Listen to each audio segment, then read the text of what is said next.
Last night was not about what Giannis did on the court or the mental burp or George Hill or anything else. What last night was about in the end was that Kawhi was not on the court. Kawhi was not on the court with Giannis. And the reason for that, of course, was load management and his knee. And as soon as that started coming out earlier in the week, people started to freak out and lose their minds. They started complaining that it's bad for basketball, that back in the day, there was no such thing as load management. The guys never sat out. That it was bad for the fans, bad for national TV, bad for the league. Fact is, some of the people who were complaining the loudest, the people who felt strongly about this, the people who felt most strongly about how wrong it is and that it's ruining the game, these are the same people who have a vested interest in making sure that Kawhi does play. You know, like the Clippers have a vested interest in making sure Kawhi is healthy and that he stays healthy. That's their job. That's their responsibility. Now, don't get me wrong. It does suck for the fans who bought tickets hoping to see Giannis and Kawhi get after it. It's a major drag. But the Clippers are not focused on winning games in early November. They're built to win games in mid-June. And to do that, you need a fresh, healthy Kawhi Leonard. So this is not, and don't come in here with this is not about Kawhi ducking Giannis. You think somebody as competitive as Kawhi is ducking anybody? Hell no. It's not about Kawhi being tired and wanting his blankie. He's not soft. This guy's tough as hell. He's somebody who's dealing with a chronic condition in his quad. Again, I understand it's frustrating. You want to see the best players go up against each other. But you know what's worse than the best players not going up against each other? The best players missing an entire season, which is what Kawhi pretty much did 2 years ago because of that leg. If you're a Clippers fan, would you rather see him in November or in June when it matters?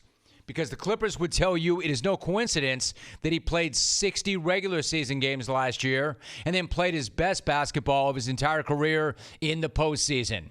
If you're an NBA fan, what would be better for the game?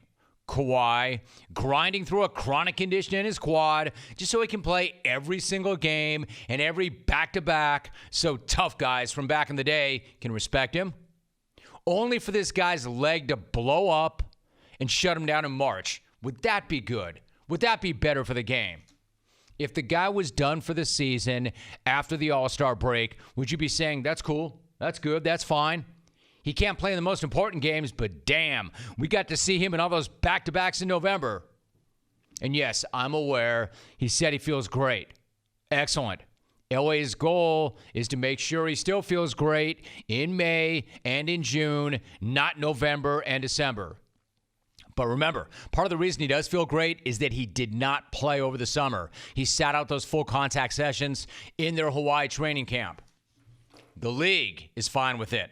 A league spokesman said, quote, Kawhi Leonard is not a healthy player under the league's resting policy and as such is listed as managing a knee injury. In the LA Clippers injury report, the league office, in consultation with the NBA's director of sports medicine, is comfortable with the team medical staff's determination that Leonard is not sufficiently healthy to play in back-to-back games at this time. End quote.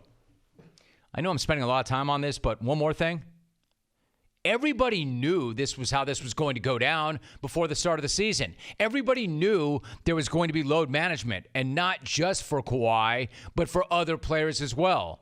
So the issue is not that it's a surprise. The issue is about communication. The issue is about the schedule. The issue is about back-to-backs, and in particular, back-to-backs involving nationally televised games. The fact that this guy did not play last night was not a surprise to anybody who's been paying attention. In fact, it shouldn't have been a surprise to anybody at all. It should have been communicated and over-communicated so everybody knew what they were buying when they bought it.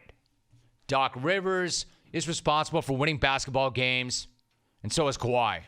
Yes, it's entertainment, but the smart basketball move is to rest him, keep him healthy, even if that means pissing off the old guard and the entertainment side. Everybody knew that was going to be the case after last year. The Clippers saw Toronto's blueprint for dealing with Kawhi's health, and they're going to follow it. Everybody else should get used to it. I've got no problem with it. I understand it. But then again, I, for one, have been paying attention, so there's no surprise there. Relax, old heads. Times have changed. I know you hate that, but you can't argue against it. Kawhi got a ring with the same approach last season. It's about the scoreboard in June, not November, even if none of you want to hear it. I get it. I understand it.